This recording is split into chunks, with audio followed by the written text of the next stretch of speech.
Fala galera, Sauro da Bahia, então vamos dando continuidade aqui a essa organização do Estado que parece que não acaba nunca, meu irmão.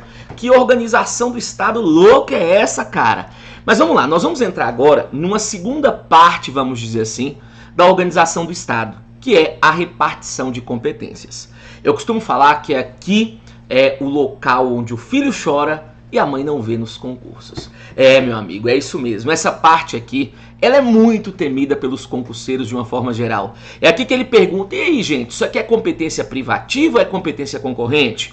Isso aqui é exclusiva ou é comum? Então essa parte aqui nós temos muitos detalhes que precisamos analisar. Beleza? E lembra que eu falei que eu perdi aquelas aulas e tal? Então nós já temos o esqueminha feito aqui. Beleza? Então vamos lá. Eu quero que você entenda que, já vou até colocar aqui na tela para vocês, junto comigo, que essa parte de repartição de competências, nós vamos encontrar dos artigos 21 ao 24 da Constituição e também no artigo 30, beleza? Então coloquei repartição de competências, entre parênteses, artigos 21 ao 24 e também o artigo 30, ok? Os tradicionais, pessoal, são do 21 ao 24. Agora, o artigo 30, que trata sobre as competências dos municípios, ele vem em ascensão já tem um tempo. Por isso que eu prefiro também deixá-lo aí para vocês. Só que é o seguinte, o que nós fizemos para repartir competência? Para repartir competência, nós resolvemos usar um princípio chamado de princípio da predominância do interesse. Como assim, professor? Para eu saber quem cuida da matéria, eu tenho que analisar a abrangência dela.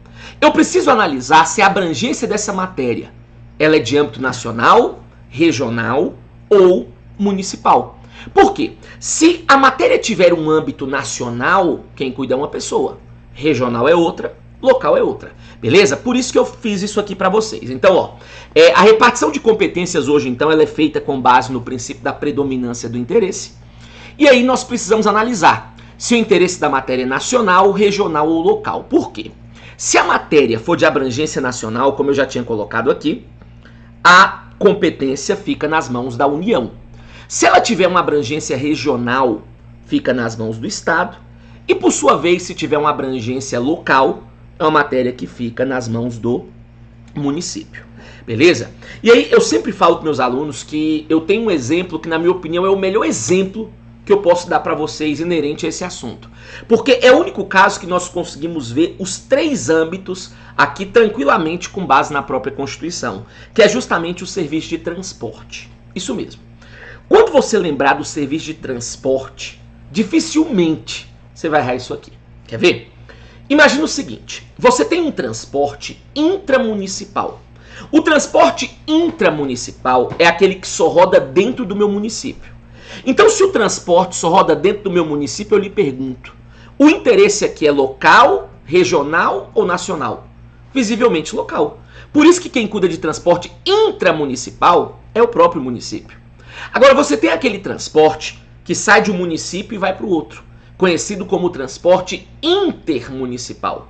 Se ele sai de um município e vai para o outro, percebam, ele foge o interesse local e já caminha para o interesse regional. Por isso que quem cuida é o Estado.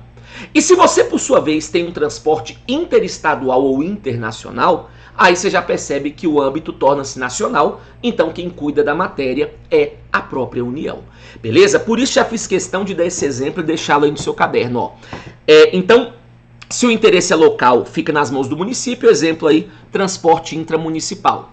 Se o interesse for regional, fica nas mãos do Estado, transporte intermunicipal, um exemplo. Se o interesse for nacional, por sua vez, fica nas mãos da União. Eu dei um exemplo, transporte interestadual e internacional. Agora vem cá. Coloca uma observaçãozinha aqui, por favor. Coloquem assim, ó. Segundo a doutrina, a repartição de competências é o ponto nuclear. A repartição de competências é o ponto nuclear na organização de um Estado federal. Na organização de um Estado federal. Como assim, professor? Não entendi.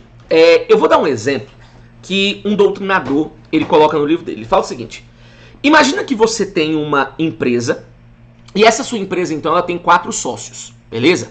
Só que o estatuto da sua empresa, o contrato da sua empresa, ele não definiu a competência de nenhum desses sócios.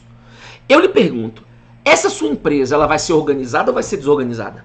Ela vai ser muito desorganizada. Ela vai dar muita confusão. Porque um vai fazer mais que o outro não vai fazer nada. Aquele que faz mais vai querer ganhar mais por conta disso. Meu irmão, vai virar uma confusão danada.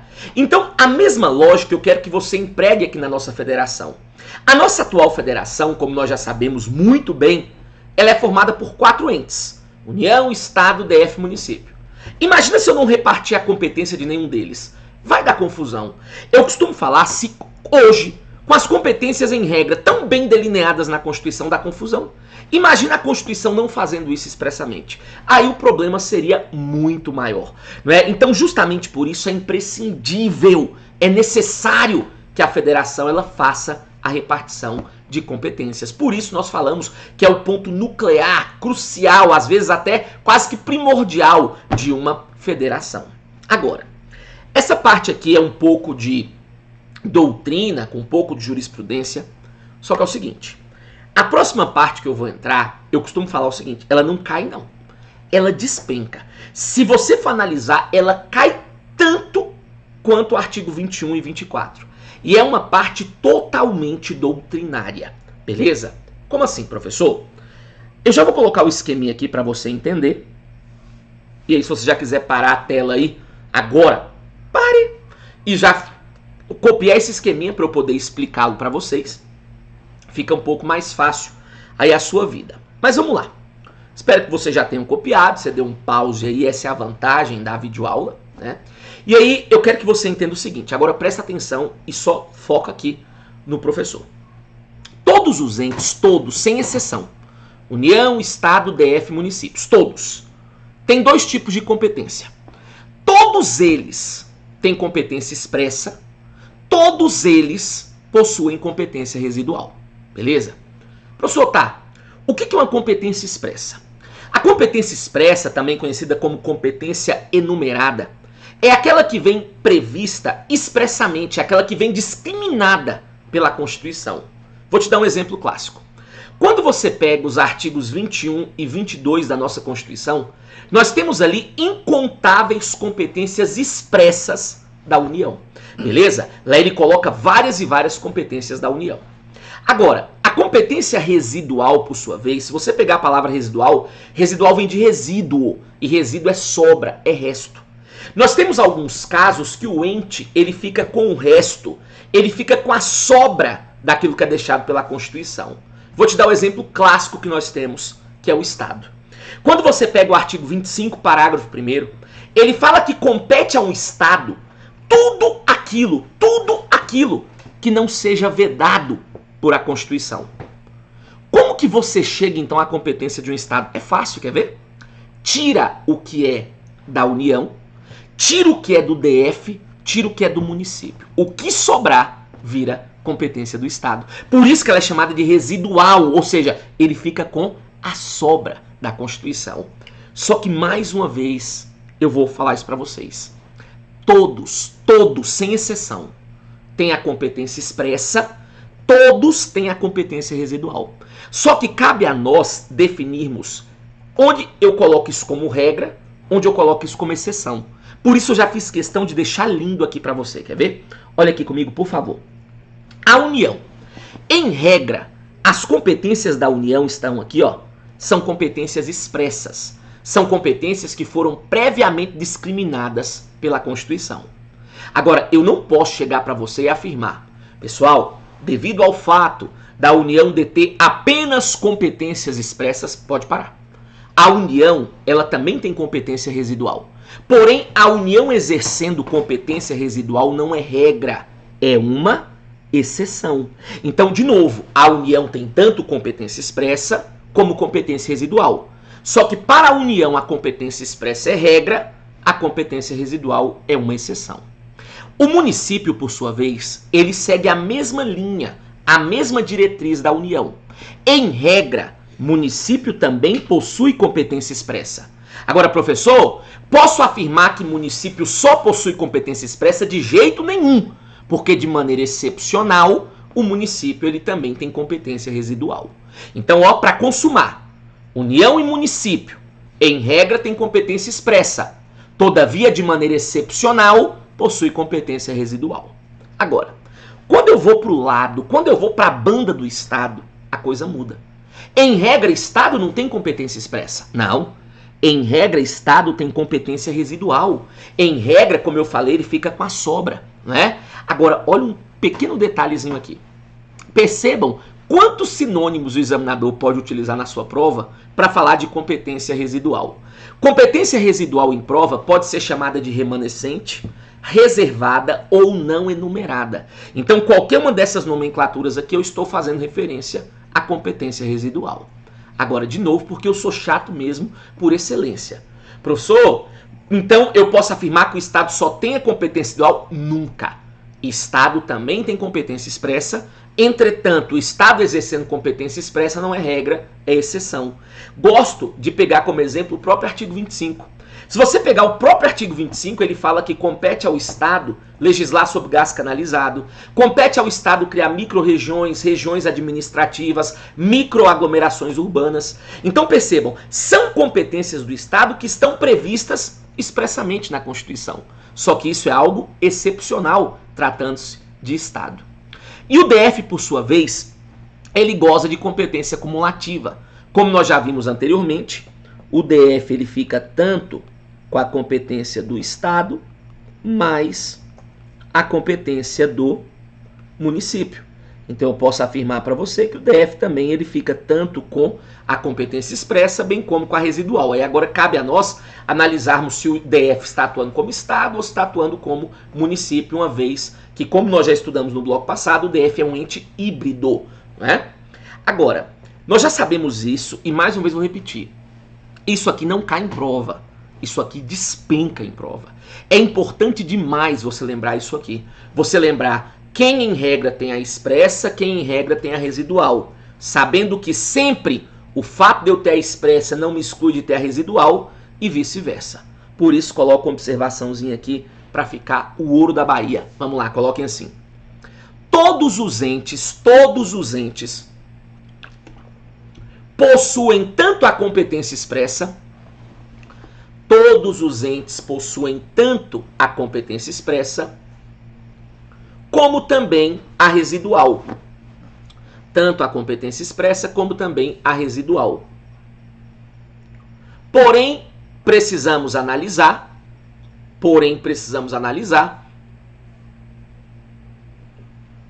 onde é regra e onde temos exceção. Onde é regra e onde temos exceção. Beleza? Então vem cá. Fiz aqui então essa análise aqui com vocês importante, falamos um pouco aí dessa parte doutrinária, só que é o seguinte, nós temos 3 súmulas vinculantes, na verdade nós temos 4, porém uma delas eu já conversei com vocês, que é a súmula vinculante 39, que fala que compete privativamente a União legislar sobre vencimento de policial civil, militar e corpo de bombeiros do DF. Lembra? Mas ainda tem outras 3 que eu preciso deixar no seu caderno, porque tudo aquilo que é erigido à condição de uma súmula vinculante, indubitavelmente ganha uma importância surreal, né, para nós do direito constitucional. E aí por isso eu quero colocar 3 casos aqui para vocês. Vamos lá? Coloque aqui. Observação. Aí coloquem assim. Súmula vinculante 2, 2 pontos. Súmula vinculante 2, 2 pontos. Aí coloquem assim, ó. Compete à União legislar sobre consórcios e sorteios. Compete à União legislar sobre consórcios e sorteios, inclusive bingos e loterias. Inclusive bingos e loterias. E eu gosto sempre de explicar essa história aqui especificamente para você tomar um certo cuidado. Quer ver? Presta atenção. Tivemos uma época que o Congresso Nacional mandou fechar os bingos no Brasil. E aí, quando você manda fechar bingo, você mexe com o interesse de muita gente. Porque você tinha político dono de bingo, alguns mantidos por bingo, outros viciados em bingo, né? E aí, então, naquele desespero todo, alguns estados, alguns municípios falaram, não, peraí, quem proibiu foi a União. Aqui no meu estado eu vou permitir. Aqui no meu município eu vou permitir. Afinal, isso tem feito minha economia, né, acabar caindo um pouco, tá tendo muito emprego aqui, perdendo muito emprego, essa coisa toda. E aí o que eles alegavam para isso? Eles alegavam o seguinte, olha, eu vou tratar do assunto porque a Constituição não fala de bingo e loteria. Só que aí o que acontece? De fato ela não fala de bingo e loteria, mas ela fala que compete privativamente à União legislar sobre consórcio e sorteio. Segundo o Supremo, bingo e loteria entra dentro dessa situação. Então só quem pode tratar do assunto é a União por intermédio do Congresso. Portanto, se lei estadual, distrital ou municipal versar sobre o assunto, não tem conversa. É inconstitucional porque invade a competência da União. Segundo caso, coloque aí. Súmula vinculante 38, 2 pontos. Súmula vinculante 38, 2 pontos. Compete ao município legislar sobre o horário de funcionamento do comércio.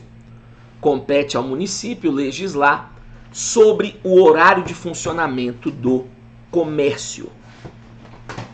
Beleza? Agora, cuidado. A súmula vinculante 38 em regra é bem tranquilo, né? O Supremo entende que isso é interesse local. Agora, cuidado. Cuidado se eu estiver falando de agência bancária. Essa questão não cai em prova, ela despenca. Ó, compete ao município legislar sobre o horário de funcionamento do comércio local. Ponto. Beleza? Agora, se eu estiver falando de agência bancária, a competência é da União legislar sobre o horário de funcionamento, ainda que esteja ali na municipalidade. Beleza? E aí, sabe qual é o problema todo da agência bancária? Porque é o seguinte, ó, se eu estiver falando aqui, só para você ter uma noção, de agência bancária, e aí eu estiver falando de horário de funcionamento,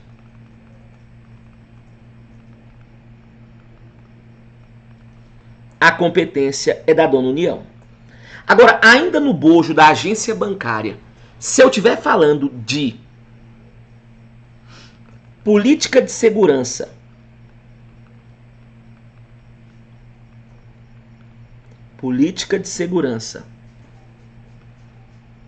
e regras de conforto,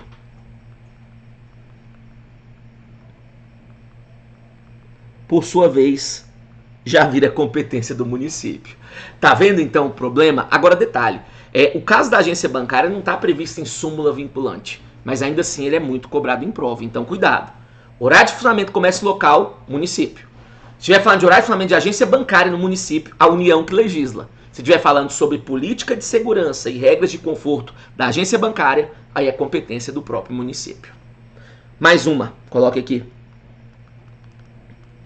Súmula vinculante 46, 2 pontos. Súmula vinculante 46, 2 pontos. Compete à União legislar sobre crime de responsabilidade,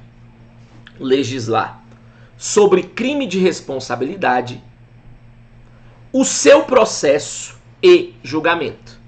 Legislar sobre crime de responsabilidade, o seu processo e julgamento. Pessoal, olha aqui.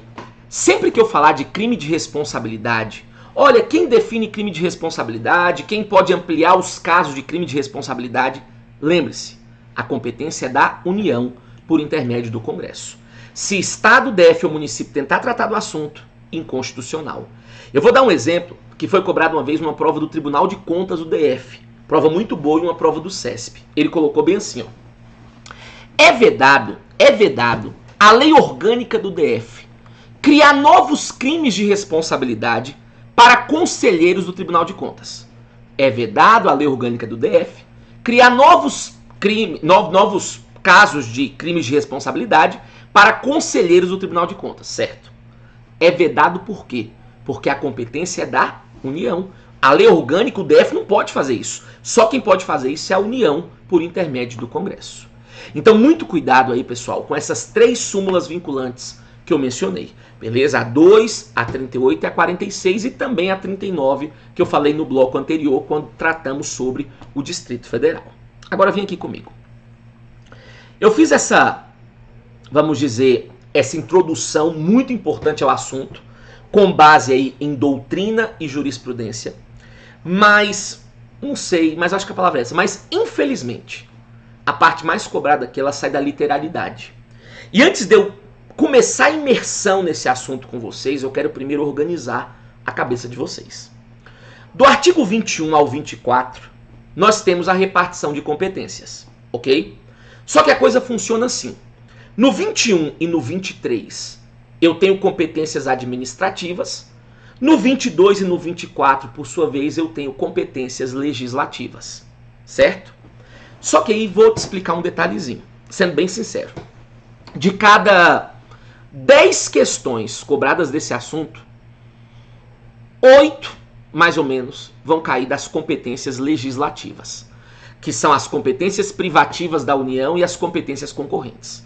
Beleza? Isso aí cai demais. Agora, eu não posso deixar de falar das competências administrativas, é óbvio, porque vai que é justamente na sua prova que ele resolve colocar. Então, eu vou fazer um esquema aqui das competências administrativas, já tinha feito, né? Então, vou só mostrar para vocês. E aí, a partir do próximo bloco, nós começamos a falar das legislativas. E eu não tinha ainda falado desse assunto, aí o pau vai quebrar. Mas eu não posso deixar de analisar essas aqui, porque vai que é justamente na minha prova que tem uma questão de competência administrativa. Vai que eu sou justamente o sortudo, né? Ou azarado nesse caso. Então, vem aqui comigo, por favor. Então, eu quero que você entenda que a competência administrativa, ela também pode ser chamada de material ou não legislativa. Ó, dá um pause aí. Copia isso aí e eu vou te explicar, beleza? Pronto, voltei. Então, a competência administrativa, ela também pode ser chamada de competência material ou não legislativa. Só que você me pergunta, professor, o que é uma competência administrativa? Competência administrativa é uma competência para executar alguma coisa. Eu sempre dou um exemplo clássico e obviamente muito cobrado em prova, que é esse caso aqui. Quando você pega o artigo 21, ele fala que compete à União a emissão de moedas. Quando você faz a emissão de uma moeda, você está executando alguma coisa. Então é uma competência administrativa. Só que aí nós temos 2 artigos que tratam das competências administrativas. Você tem o artigo 21 e você tem o artigo 23. O artigo 21, ele prega competências administrativas da União, beleza? Mas ele prega competências administrativas exclusivas da União. O artigo 21, ele prega competências administrativas exclusivas da União. Isso é importante demais. Porque pelo fato das competências arroladas no 21 serem exclusivas, elas ganham uma característica muito importante para a prova, que é a indelegabilidade. Ou seja, as competências previstas no 21, elas são indelegáveis para os outros entes. Ou seja, tudo que está no 21 só pode ser executado pela União. Se Estado, DF ou município tentar executar alguma coisa do 21, é inconstitucional, porque está tendo uma invasão de competência. Então eu coloquei aqui, ó, que tudo que está aqui é indelegável para outros entes federativos. Agora pensa o seguinte, se o artigo 21, vamos dizer, ele foi muito restritivo e colocou tudo para a União, o 23 já foi mais flexível, ele já foi mais abrangente. Porque o artigo 23 ele prega uma competência comum. Ela é chamada de competência comum porque todos vão participar. Vocês vão perceber que os 4 entes participam do 23. União, Estados, DF e município. Só que detalhe, o nome utilizado pela Constituição é competência comum. Porém, eu também posso chamar de competência conjugada ou paralela. Então, sempre que eu falar de competência comum, conjugada ou paralela, eu estou fazendo menção às competências previstas no artigo 23. E aqui, justamente pelo fato de todos estarem participando, a regra é que eles venham atuar com isonomia. Beleza? Que eles possam atuar com igualdade, uma vez que eu dei essa competência para todos, sem que haja uma prevalência de um em detrimento do outro. Então vem aqui comigo, por favor. Artigo 21 e artigo 23 pregam competências administrativas. 21, administrativa exclusiva da União. 23, administrativa comum. A União, Estados, DF e municípios. Como no 21 as competências são exclusivas, portanto elas são indelegáveis para outros entes. Tudo que está no 21 só pode ser executado pela União. No 23, como estou diante de uma competência comum, em regra eles podem participar ali com isonomia. Agora vem cá. Sendo bem sincero, muito sincero na verdade, se ele for cobrar alguma questão do 21 e do 23, muito provavelmente a questão vai sair da literalidade do texto. Essa base que eu fiz é importante, óbvio, senão eu não teria feito. Mas, infelizmente, a maioria das questões cobradas sobre isso aqui, que são menos questões que das legislativas, quando cai, geralmente cai do texto. E aí, infelizmente, eu não vou ficar transcrevendo o texto aqui para vocês. Né? Infelizmente, então, você vai ter que fazer a leitura aí do 21 e do 23. Agora, sabendo que os mais cobrados são o 22 e o 24. E para eles, pode deixar comigo que eu vou colocar uma série de detalhes para facilitar a sua vida. Um grande abraço e até a próxima. Valeu!